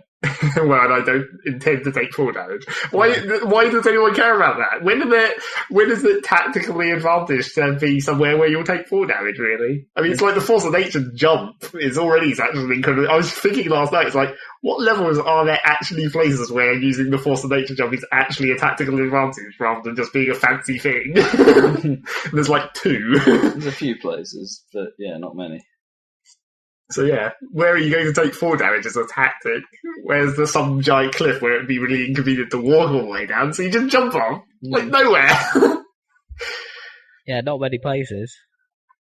Tower, or the end of Dust Bowl? Is it Dust Bowl? No. The ABC level? That's that level... I think Gravel Pit. That's Gravel Pit, yeah. But why would you be jumping off that? There's that one with dramatic a effect, bridge, isn't there? Like a bridge over... Or what, double cross, I guess. Yeah. But the thing is, if you're a scout, you can just double jump and break your fall that way, most of the time. There's very few cases where you actually fall far enough for it to cancel your ability to second jump. That's true, yeah. So you can just jump, jump. Fall part of the way there and then jump again. Reset it. Or Force of Nature. Actually, I'm not sure if using the Force of Nature knockback actually breaks your fall. Yeah, well, anyway. So Team Fortress. I've got quite a lot of items, like stuff I didn't have before after drops recently. Like I got a sticky jumper. No, I'm never going to use that. Okay. The demo. Oh, I didn't realise they dropped. Yeah, they got put in some time ago. And I got something else that I don't care about for medic or something. I got a quick fix a while ago as well, but that's maybe slightly useful. Maybe. But yeah, that's pretty much it. It's just Team Fortress. More Team Fortress. It never goes out of fashion. No, clearly. It's always awesome. Much more awesome. Much more awesome. And when I was playing last night, some guy was whining. about my skills. And I was like, that means I'm still good. As long as someone's complaining, that means I must be doing okay. Even though I wasn't really doing that well. Were you being bow sniper again? Sort of the second half. Because that tends to happen when you play bow sniper. People just start going, fucking arrow spam! That is the thing that does it. Although I have had people complain about Force of Nature as well. Oh, really? Although most people will complain about the Force of Nature like, oh, it's such a shit weapon, why are you even using that? It's like, yeah, well, I just killed your ass, so... But you bitched, yo. No, I think the thing that started it last night was he was playing Spy, and I was using an actual sniper rifle. I was using the Deus Ex sniper rifle for a change, because I felt like trying that. I still want one of those. But it's like he cloaked, and then I just guessed where he was going to be and shot him. About 3 seconds after he cloaked. And it's like, oh, he got me way after I was cloaked. He must be a pro. And I was like, well, yeah, I guess so. I can actually work out how to play this game. Congratulations. 1,600 hours prove so. I have the power of prediction. So when do you think you were top of your game in Team Fortress terms? Do you think you're not as good as you used to be? Probably. Well, I don't think I'm as good at bow sniping as I once was, but it hasn't degraded that much. It was like last night I was playing where I just couldn't fucking hit this one heavy. It's like, it's a heavy! It's the biggest gigantic target! They don't move. So yes, Zach, what else have you been playing other than TF2? Yes, what was I about to say? That totally put me off and now I've forgotten. Oh yeah, me and Kippers played Battlefield 3, some. All right. Rob wasn't there. And therefore we couldn't run the Mumble server, and so we used the shitty in-game voice. When was this? Like, Thursday. I need to know. Probably. And Kippers still is really bad at that game somehow. Which is weird, considering how much he likes, like, Call of Duty and stuff. He just can't seem to, like, it's not the same game, obviously, but you can't even seem to apply some of the skills. Well, it's because he, in his own words, he plays Call of Duty like an arcade game, like Quake. You just charge into every fucking scenario and go, blah! You can't really do that in Battlefield. But I don't know, it just seems like even just like tactical awareness and stuff, like knowing where enemies, seeing people even. Some skills must transfer. You'd think so. So seeing people in Battlefield is actually quite hard compared to like COD in some places. Yeah, probably. They're generally further away. Yeah. Although there was a classic moment where some bastards were like on top of the stupid giant tower in the middle of Karg. And they were sniping out there, and I was like, I'm going to counter-snipe them. So I got in position and like lay down and started trying to shoot these guys. I was like, Kivers, help me shoot these guys on top of this tower. And he's like, what tower? It's like the one thing that's taller than everything else on this level, right in the middle. And then when they eventually shot me, he was like, where'd that bullet come from? Oh! On top of the tower! That tower! Because he was playing Sniper by that point, on Karg, which is not really a good plan, I don't think. I was doing it, but then I'd been doing MAV and shit, like I usually do. So yeah, and I got a shit ton more surveillance medals. Goddamn. What'd you get those for? For, like, basically when you get a kill assist on a target that you've spotted from either the MAV or the motion sensor. I mean, the MAV has a motion sensor as well, so it acts as both, basically. Oh, I see. I don't think I'm playing enough Recon to have unlocked the MAV. No, I don't think you have. But I think I have, 14 surveillance medals, which means it's, 700... 14 medals? 14 medals, and so that's, 700 ribbons, which is, 2,000 and something spot assists. Yeah. So yeah. So what's the MAV thing then that you unlock? Like the mini UAV thing. Yeah. It's a little drone. Yeah, you just fly it around. Okay. So you just fly around and spot stuff. Yeah, you fly around and look at things. And then you shoot them. It's Pokemon Snap for Battlefield. It does actually have some other things you can do, though. That's the important thing. And there was even something that I didn't even know until a week ago, is that when you're in the... Because it has a thermal camera as its standard view. Well, its only view. Right. It's basically always in thermal mode. But no, I didn't know that you can right-click and it zooms in. Really? Which is like, why? How did I not ever try that? But then it also, on its left click, it actually has like a little EMP, like, shock. I don't know what it is. It must be like a taser, basically. But you can shoot at, like, other enemy equipment, like, well, enemy MAVs and swarm beacons and stuff, and you can destroy them. Right. Which is kind of awesome as well. Okay. That's kind of fun. You get a few more points from that. Although that, I kind of discovered early on that there is a kind of it's basically, if anyone on both teams is trying to use MAVs, it turns into like an MAV race at the start of the game, because whoever gets theirs up highest first can just instantly disable the other ones, and because they can't look upwards, they can't fight each other when they're at the same altitude. So it's basically whoever's MAV gets highest fastest will instantly destroy any other ones that are launched, because it can just sap them. What? How? Because it has the EMP thing, the taser thing that it so has. It can take out, any other. But because it can only look downwards. Presumably when they get near each other, then. Well, not even that near. It's, you can... Not you can that way, presumably. Well, no. The thing is, it locks like a missile lock. It beeps and everything, and gives you a locking bracket around it. But you can actually hit things without the lock if you just get the cursor directly over them. But probably not on an enemy MAV. Probably doesn't have that range. No, but it's still pretty easy to just like fly quickly. If you're higher than them, you can easily get above them while they're still going up and just zap them. So it turns into like a race if there's two people on each team trying to do it. And I have had a couple of times where a guy will sit next to a resupply crate, getting an MAV, trying to launch it, me instantly destroying it before it's like a meter off the ground, and then he waits for it to get waits next to the crate to get another one, and tries it again. It's like, no, I'm not going to let you do that. Keep trying. I'm just going to get more points. It's a bit of a flaw in the MAV plan. It's a bit strange, isn't it? Why don't they all have the same altitude? Well, it wouldn't be such a problem if they could look upwards. So they can actually shoot ones down that were above them. Oh, so you don't mean like a race? Oh, I thought when you said a race, like there was some interesting like game glitch where like only one UAV could be at a certain height or something. So if with one goes really high, all the other ones don't have the ability to go as high. Well, they don't because they just get killed.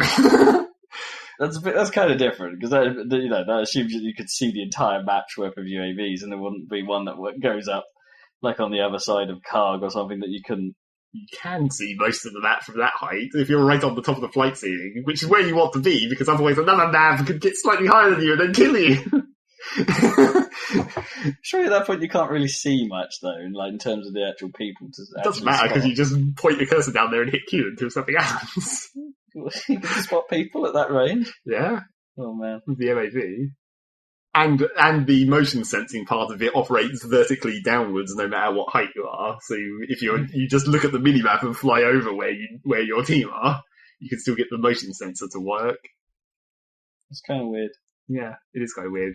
I didn't think that motion sensing part would work from very high away at all, but then I discovered it does. So maximum flight ceiling every time. So yeah, that's Battlefield 3 still. Now glitch free? Well, bounce free.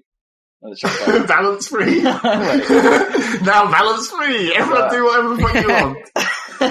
I mean, the shotgun is now sorted.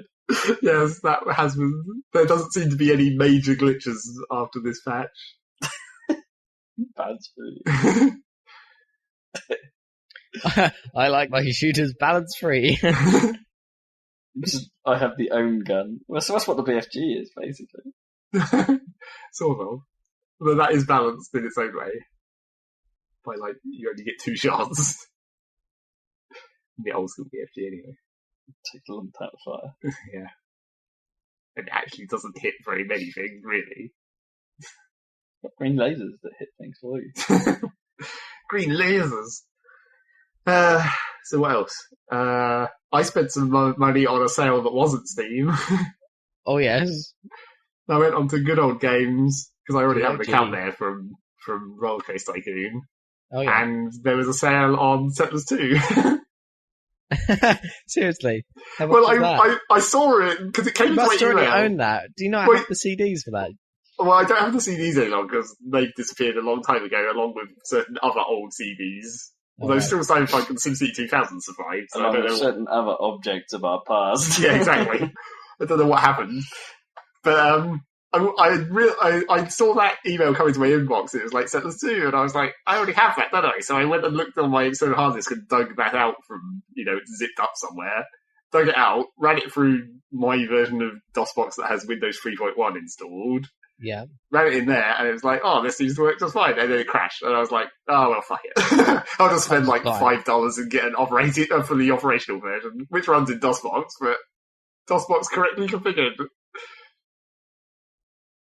Yeah, because they just run using DOSBox, don't they? Like as a executable, don't they? Yeah, like basically packaged up with all the right settings that somebody's worked out, I guess. Yeah, so I got that for like $5. It's like, sweet. Now this will work perfectly instead of crashing randomly, which sucks in Settlers. Your sound card works perfectly. Not that game. I know, but it's reminding the other. Although apparently the sound card may not work perfectly in this version of Settlers 2. What a surprise. Because I was sure, it's like, maybe I'm just not remembering it correctly, but it doesn't seem like it has enough sound channels. Like, a lot of sounds get blocked out by other sounds. Like, the most important sound, the occupying military building sound. Could you somehow run a DOSBox to get to the settings program and up the channel count? Or... Well, I don't know. I might be able to, like, if it is just like normal DOSBox, it might just be a text file with some settings in it. I might be able to look in there and see what it says. Well, no, but I mean, it might not be a DOSBox setting. It might be the actual config of the game. Well, like with IRQs and sound blasters. And... possibly, I guess. Everything else about the sound seems to work okay, although it is a bit glitchy in places. But that might just be because it's ancient. Like the sounds sometimes you get that classic sound glitch where for just a split second certain sound effects that are playing go super high pitched. So it's like ducks are just like whack, whack, whack. That was pretty well done. No, okay, I don't remember that from the old days. No, I think that is a modern glitch. Whack. Awesome. Yeah, because they did have that straight. I remember that duck noise now. That duck noise never stops. No. If there's a duck anywhere on the screen. Whack, whack, whack. But then again, the birds never stop, of course. Whack, ever. Well, actually, they do if you chop down all the trees on the screen. Oh, really? Oh, yeah, because that noise is attached to the trees. I always really liked the trees in that game. Yeah. For some reason, they would just seem. They look really good. Really nice. Like trees. Lots of things in that game actually look pretty awesome. Yeah, it's nice minuscule numbers of pixels. Yeah, had a nice feel to that game. And then, like, the 3D terrain. That's so pro. It was actually pretty good. You had to get those gold coins to get the military dudes, right? That was a massive supply chain just to get these some gold coins. Yeah.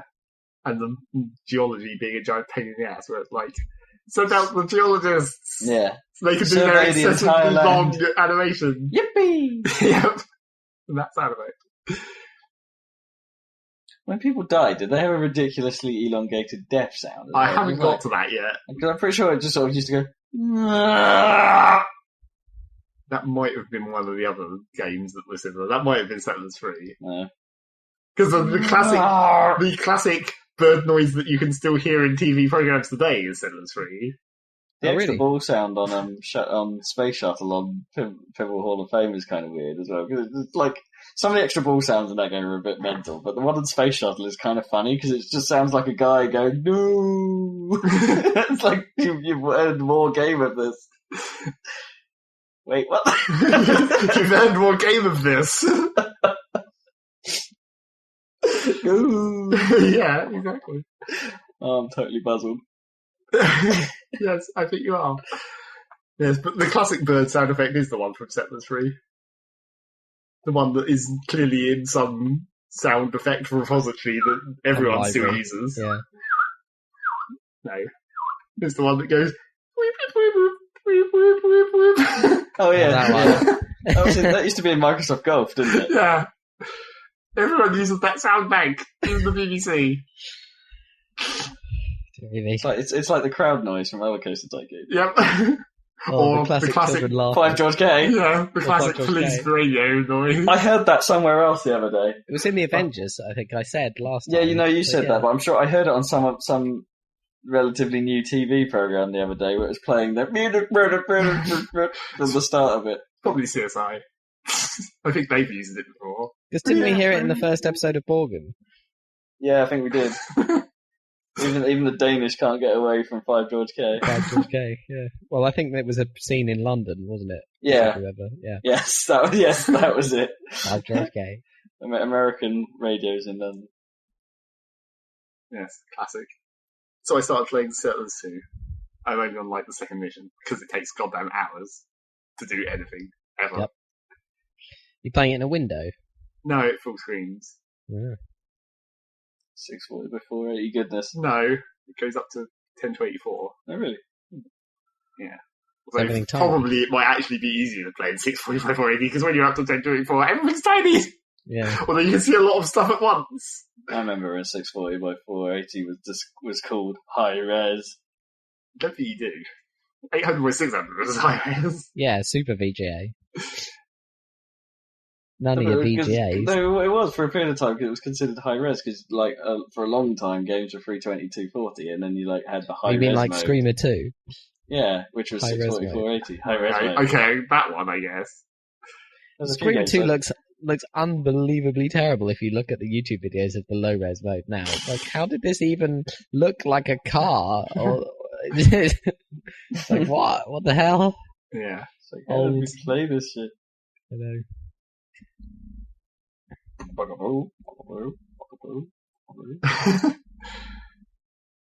That's England, apparently. Yeah, exactly. That was your England sound for Screamer 2. I was reading a stupid article about things that children of this next generation aren't going to know about computers and weird things that we think are important that probably aren't any longer, like save points and, and all that kind of stuff. Yeah. Tape. Yeah. They will, because they'll all play Super Mario Brothers, probably. Well, no, that's the thing, really, isn't it? I think it's up to us to yeah, make it's sure our kids... intention to force them to play these shits.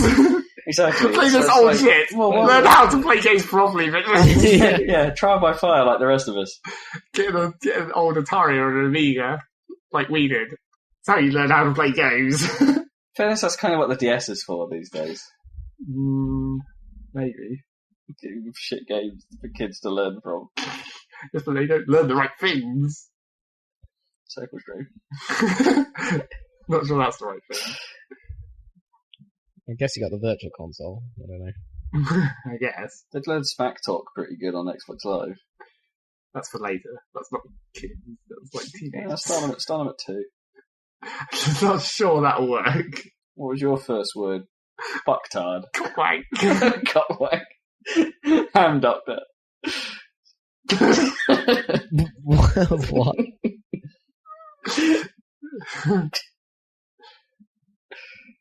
I can't think of anything else I played. I think that was mostly it. And there was something else that I've already forgotten. Oh, I played the cheap free version of Spelunky because everyone was going on about the Xbox version. And then I realised that I had heard people previously talking about the PC version, only I'd ignored it at the time. And I was like, okay, well, what the fuck is this then? So I went and played it. What is it? It's like a platformer, only you die a lot. Okay. Everyone says it's like a roguelike, where it's like you die a lot. Okay. But it's like a side-scrolling platform thing, and you just have to get cash and get to the exit. And not die. Which is really difficult. And how is it? It's okay. Okay. Right. It's a simple game. Not anything complicated, which is why it's on Xbox Live now. Oh, right, okay. You're saying that in general Xbox Live games are simple and not complicated? Yeah. Explosion. That is pretty simple. Yeah. That's what he's saying. Pinball arcade. That is also pretty simple. Pinball is not simple. Yes, it is. Apparently not to get right. Well, that's maybe a different problem. That's like a technology issue. Like, Psycho Pinball was clearly not very good physics. I'm trying to think what X-Fly games aren't actually that simple. I might lose this battle. Carcassonne? That doesn't count as a board game. Trials HD? Yeah, maybe. Yeah. Trials Evolution? I mean, that is still kind of simple in terms of controls, I guess. You're not steering, you're just going forwards. Fruit Ninja?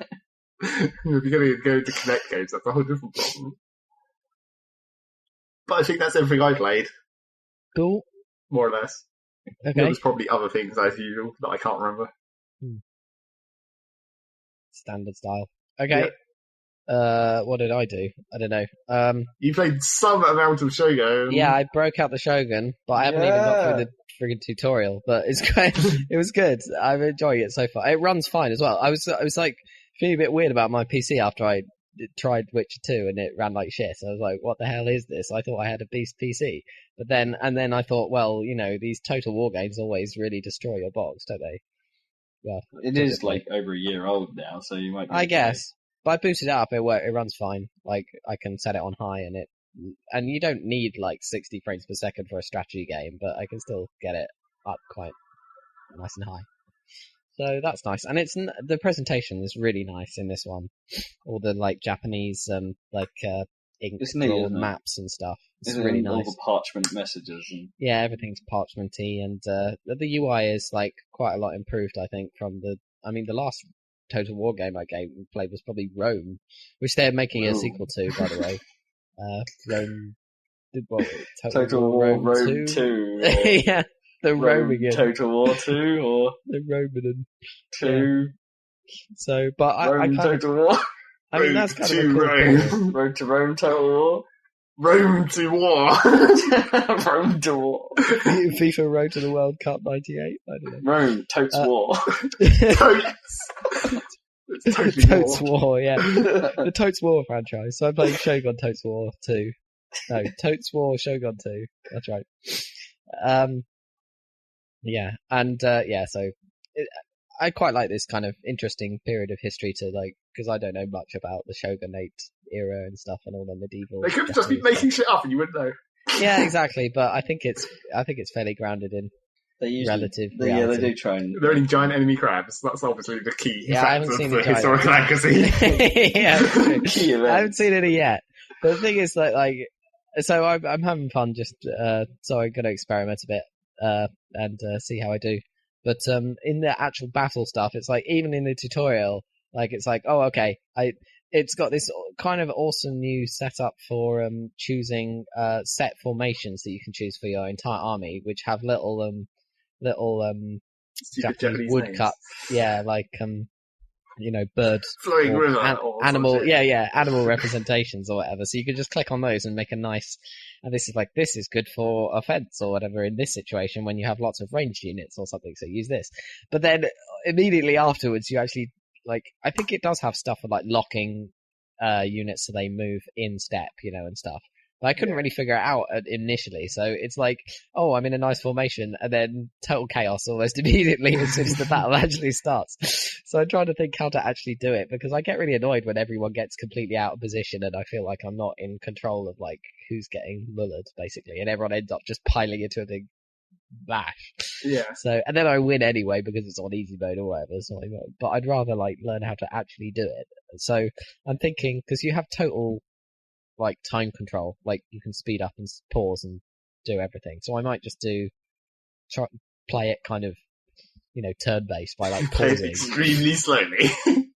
Well, it'll take 5 hours per battle. Naturally, yeah, that's what always happens. That's the trouble, though, isn't it? And then it's I might as well have just pressed the auto resolve button because it probably would have been faster.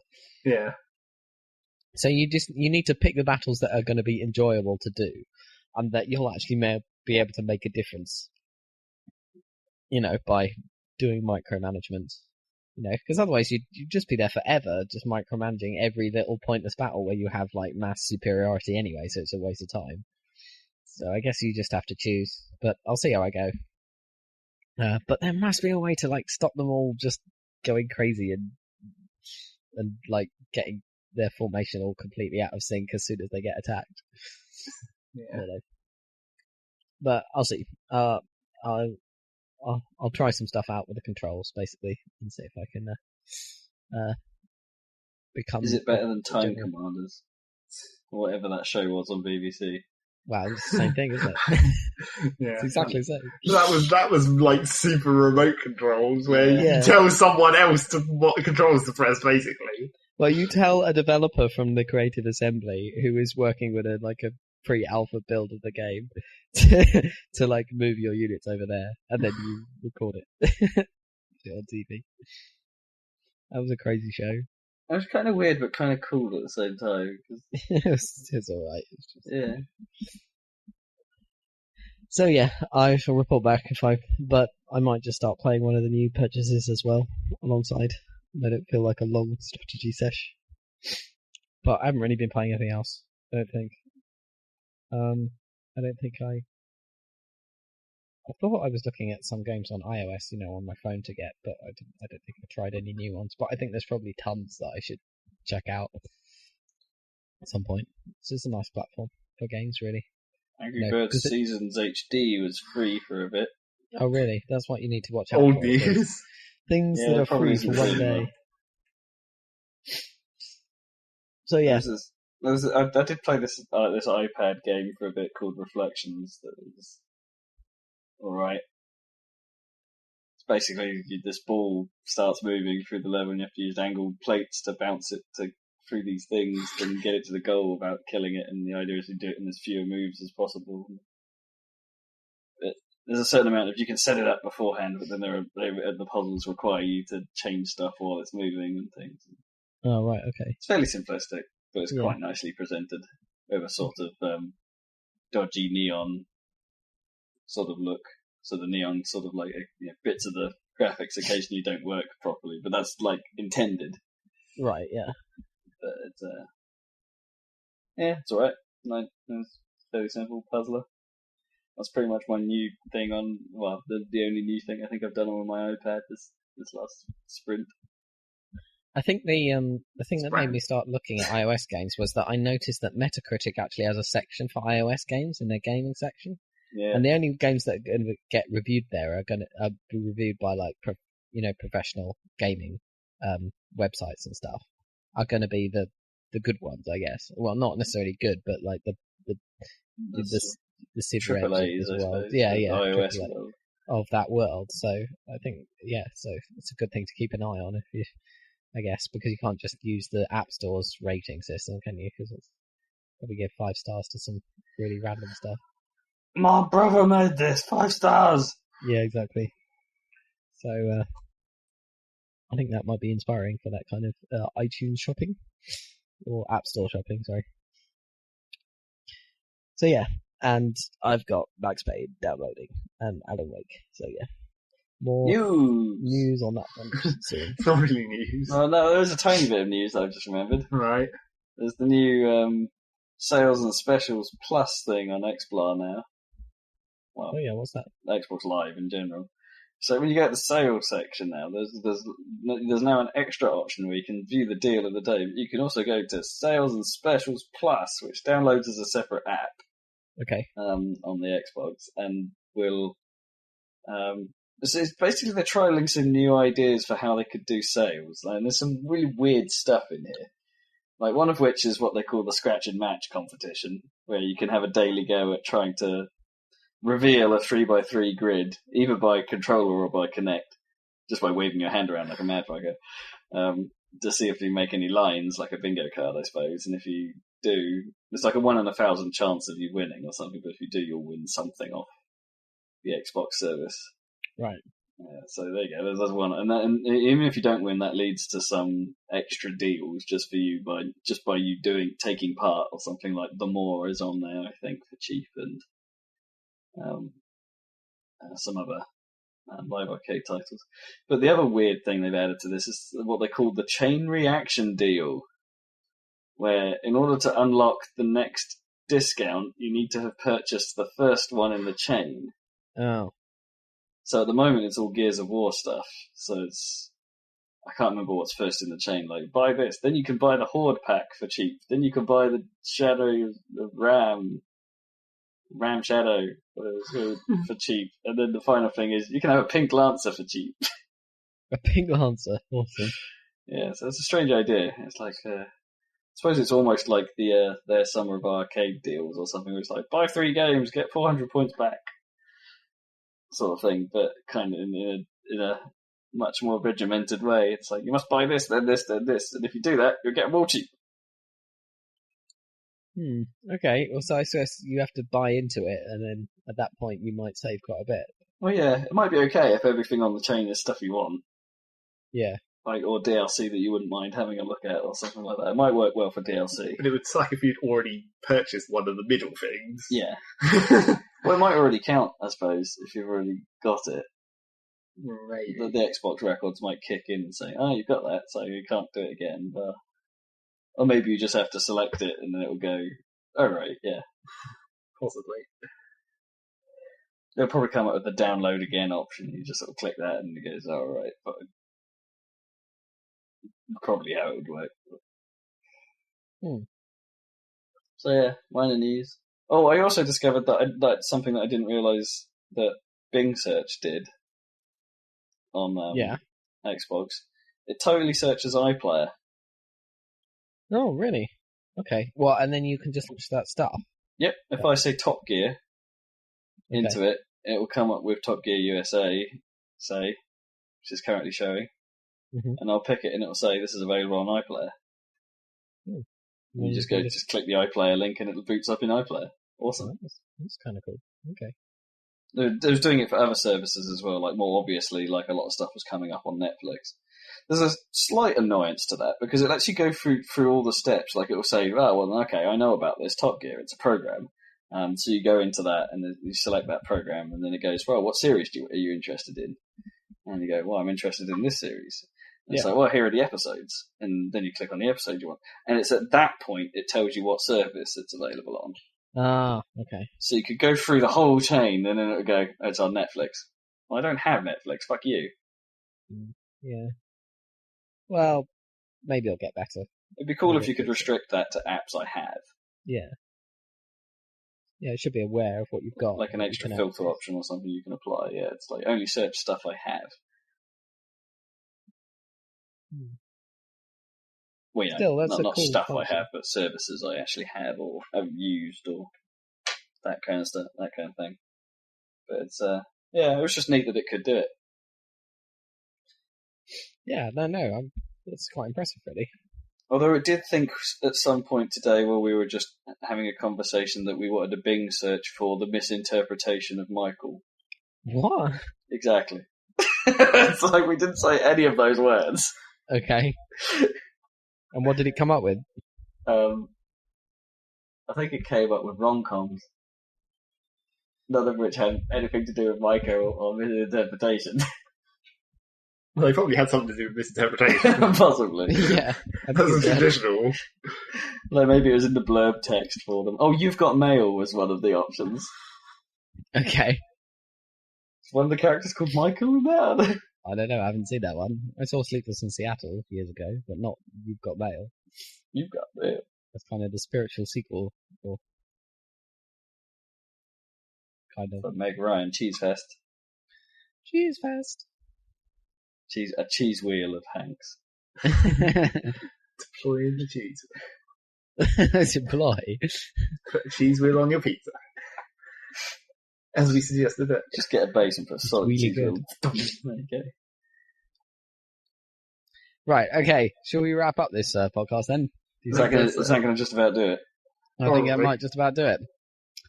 Right, yeah. So, I guess you have to prepare on the stopping the not really. We can just cut it. Yeah, I suppose. Okay, Anyway. I'll do it when I want. I'll just say I'm done, and then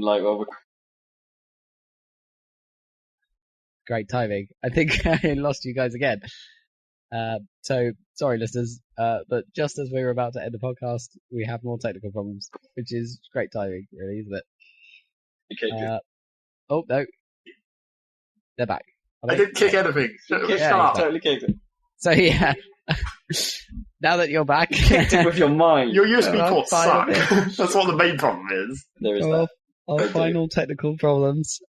Thanks for joining us on the Saladcast, and we'll be back again next time with a bunch more video game news and reviews. Maybe. Probably after the Steam sale. See you then. Bye, guys. Bye. Extended bye. We can say bye for as long as we want. Bye. Bye. Bye.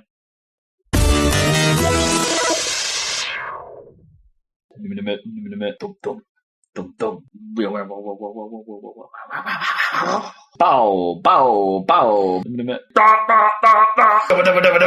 Bow, bow, bow. You actually get to turn that recording off now. No.